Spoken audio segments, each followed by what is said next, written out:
कल्पना कीजिए Latin America के घने जंगल, वहां एक बेहद खतरनाक आर्मी थी जो युद्ध में चीते की खाल पहनकर जाती थी। वो ऐसा इसलिए करते थे ताकि दुश्मन उन्हें इंसान नहीं बल्कि एक खूंखार जानवर समझे।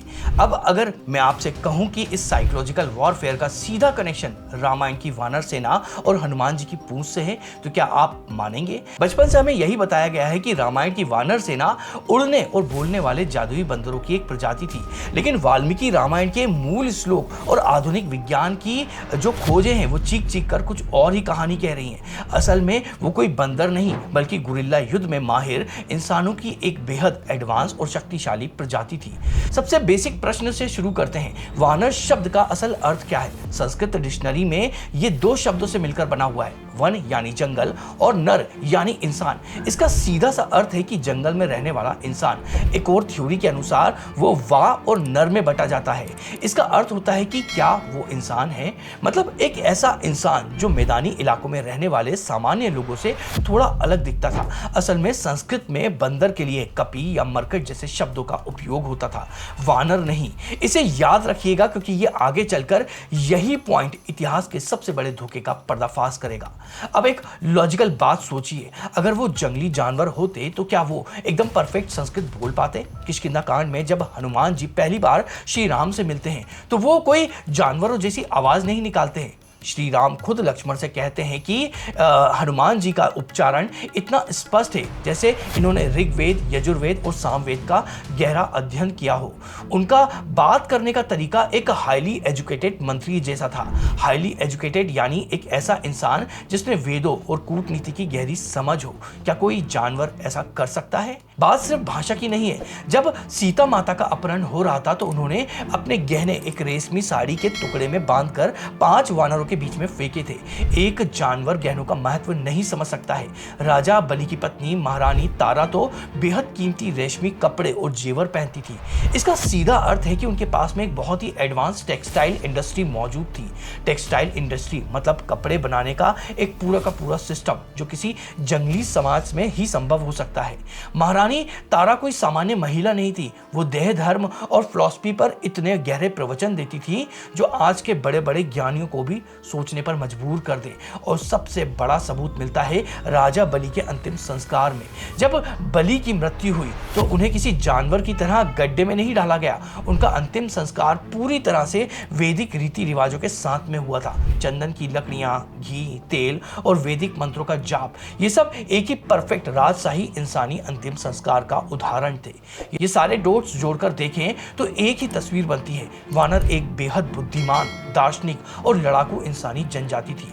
लेकिन यहाँ एक बहुत बड़ा प्रश्न आकर खड़ा हो जाता है, अगर ये सभ्यता इतनी एडवांस थी तो वो इनका विशाल साम्राज्य यानी इनकी राजधानी किष्किंधा आखिर थी कहाँ? इसका उत्तर जमीन के नीचे दबी उन पुरानी चट्टानों में है जिसके बारे में मैं आपको अब बताने वाला हूँ। इसे ध्यान से सुनिएगा क्योंकि ये आपको आश्चर्यचकित कर सकती है। कर्नाटक के विजयनगर जिले में स्थित हम्पी को देखिए। ये जगह इतिहास और भूगोल के पन्नों में किष्किंधा की राजधानी के रूप में एकदम परफेक्टली फिट बैठ जाती है। यहाँ की जमीन पेनिनसुलर गनीस नाम की चट्टानों से बनी हुई है। पेनिनसुलर गनीस मतलब धरती की सबसे पुरानी रॉक फॉर्मेशन में से एक। अरबों सालों और ज्वालामुखी विस्फोट ने इन्हें विशाल और खतरनाक रूप से झुके हुए पर्वतों में बदल दिया है। ये कोई सामान्य जंगल नहीं था, ये एक प्राकृतिक किला था जो एक गुरिल्ला आर्मी के छिपकर हमला करने के लिए एकदम परफेक्ट था। और ये साम्राज्य सिर्फ भारत के हम्पी, झारखंड के आंजन धाम या महाराष्ट्र तक सीमित नहीं था। वाल्मीकि रामायण के अनुसार सुग्रीव ने सीता माता की खोज के लिए अपनी सेना को स्वर्णद्वीप और यवद्वीप तक भेजा हुआ था। ये उनके ग्लोबल इंटेलिजेंस नेटवर्क का सबसे बड़ा सबूत माना जाता है। यहाँ तक कि थाईलैंड के लोपबुरी शहर को भी किष्किंधा का एक विस्तार माना जाता है। वैसे यहाँ एक प्रश्न मैं आपसे पूछना चाहता हूँ, आपके दृष्टिकोण से वानर सेना की सबसे बड़ी शक्ति क्या थी? उनकी फिजिकल स्ट्रेंथ या उनकी शार्प बुद्धि? अपना उत्तर कमेंट में जरूर बताना ताकि हम देख सकें कि कितने लोग इस इतिहास को गहराई से समझते हैं। अब वापस उस सबसे बड़े रहस्य पर आते हैं जिसने हम सबको बचपन से उलझा कर रखा है। अगर वानर इंसान थे तो हनुमान जी की वो प्रसिद्ध पूंछ जिससे पूरी लंका को उन्होंने जला दिया था, उसका सच क्या है? एक इंसान के शरीर में पूंछ कहां से आई। अभी शायद ये थोड़ा सा कंफ्यूजिंग लग रहा होगा, लेकिन अब जो आप जानेंगे उससे सब कुछ एकदम शीशे की तरह साफ हो जाएगा। इसे समझने के लिए हमें दुनिया भर के प्राचीन मानव विज्ञान यानी एंथ्रोपोलॉजी को समझना होगा। दुनिया भर में एक कॉन्सेप्ट है जिसे टोटिज्म कहते हैं। सरल भाषा में इसका अर्थ है कि एक ऐसा समाज जहां इंसान ये मानते हैं कि वो असल में जानवर हैं या उनके कम से कम पूर्वज जानवर थे। अमेज़न के जंगलों में गुआजा नाम की एक जनजाति है जो हाउल्स मॉन्की के साथ में गहरा आध्यात्मिक रिश्ता रखती है। वो मानते हैं कि उनके पूर्वज पहले इंसान थे जिन्हें ईश्वर ने बंदर बना दिया है। लेकिन इसका पूंछ से क्या लेना देना है? याद है वीडियो की शुरुआत में मैंने आपको एग्जैक्ट एम्पायर के जैगुआर वॉरियर्स के बारे में बताया था। युद्ध के मैदान में वो सामान्य कपड़े नहीं बल्कि असली जैगुआर यानी चीते की खाल पहनते थे। उनका सिर जैगुआर के खुले जबड़े के अंदर होता था जो एक हेलमेट की तरह काम करता था। अफ्रीका में भी लोपर्ड सोसाइटी नाम का एक सीक्रेट ग्रुप था जो तेंदुए का मुखौटा और लोहे के पंजे पहनता था। जब दुश्मन सामने से इन योद्धाओं को देखते थे तो उसे इंसान नहीं बल्कि खूंखार जानवरों की एक भयानक फौज अपनी तरफ दौड़ती हुई दिखाई देती थी।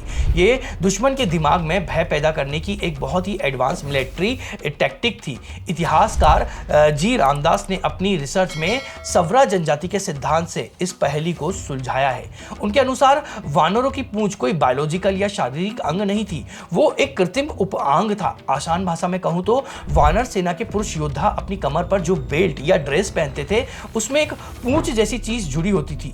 ये उनकी मिलिट्री यूनिफॉर्म का हिस्सा थी, बिल्कुल एग्जैक्ट योद्धाओं की तरह। और इसका सबसे बड़ा सबूत रामायण के मूल श्लोकों में ही छुपा हुआ है।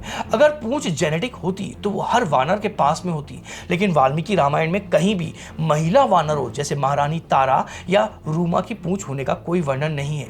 अगर पूंछ जन्मजात होती तो वो महिलाओं की भी होती। सिर्फ पुरुष योद्धाओं का इसे पहनना ये प्रमाणित करता है कि ये उनकी बहादुरी या फुर्ती को दिखाने का एक बेज या यूनिफॉर्म था।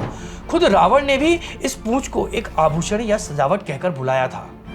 अब तक हमने ये प्रमाणित कर दिया है कि वानर कोई जादुई जानवर नहीं बल्कि वेदों के ज्ञाता और वन मानव थे और उनकी पूंछ एक मिलिट्री यूनिफॉर्म थी। लेकिन एक आखिरी बात है जो इस कहानी को और भी ज्यादा रहस्यमय बना देती है। रामायण में वानरों के जिस असीम शारीरिक शक्ति का वर्णन है वो सामान्य इंसानों से कहीं ज्यादा थी।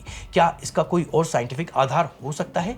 एक बहुत ही दिलचस्प एवोल्यूशनरी सिद्धांत है जिसे होमोनिड थ्योरी कहा जाता है। होमोनिड मतलब इंसानों के वो प्राचीन पूर्वज जो आज लुप्त हो चुके हैं। इस थ्योरी के अनुसार वानर संभवतः निएंडरथैल्स या फिर डोनिसोवन जैसी प्रजाति और शक्तिशाली प्रजातियों की एक बची कुची आबादी हो सकते हैं जो आज के आधुनिक इंसानों के साथ में भारत के जंगलों में रह रहे थे। रामायण में वानरों को बहुत ही मजबूत शरीर, उभरी हुई भुएं और औसत से ज्यादा बालों वाले शरीर के साथ में बताया गया है। ये सारे लक्षण निएंडरथाल्स या फिर डोनिसोवन के शारीरिक बनावट से काफी मिलते जुलते हैं। हो सकता है कि वो एक हाइब्रिड प्रजाति हो। हाइब्रिड प्रजाति मतलब एक ऐसा इंसान जिसके डीएनए में इन प्राचीन और शक्तिशाली होमोनिड्स का मिश्रण मौजूद हो। यह हमारे इतिहास का वो हिस्सा है जिसका 100% सही उत्तर आज किसी भी वैज्ञानिक के पास में नहीं है।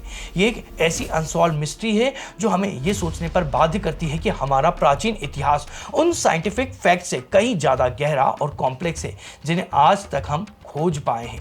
तो अगली बार जब कोई आपसे कहे कि रामायण की वानर सेना बंदरों की सेना थी तो उन्हें बताइएगा कि यह इतिहास का सबसे बड़ा गलत ट्रांसलेशन है। वानर कोई जादुई जानवर नहीं थे, वो इस धरती पर रहने वाले सबसे बुद्धिमान, सबसे बहादुर और प्रकृति से सबसे ज्यादा जुड़े हुए इंसान थे। ऐसे योद्धा जिन्होंने अपने गुरिल्ला कौशल और वफादारी से पूरे भारत उपमहाद्वीप का भाग्य बदल दिया था। अगर ये वीडियो आपको पसंद आया तो उसको लाइक करिएगा, अपने साथियों के साथ में शेयर करिएगा और अभी कमेंट को स्वैप करके हाइप नाम का नया ऑप्शन आया तो इस वीडियो को हाइप भी करिएगा। और हम इसी तरह से हिंदू धर्म से जुड़े हुए रोचक विषयों पर वीडियो बनाते रहते हैं। अगर आप उनको लगातार देखना चाहते हैं तो उसके लिए आप हमारे चैनल को सब्सक्राइब जरूर कर दीजिएगा। तो चलिए मिलते हैं अगले किसी और ऐसे ही रोचक विषय के वीडियो में।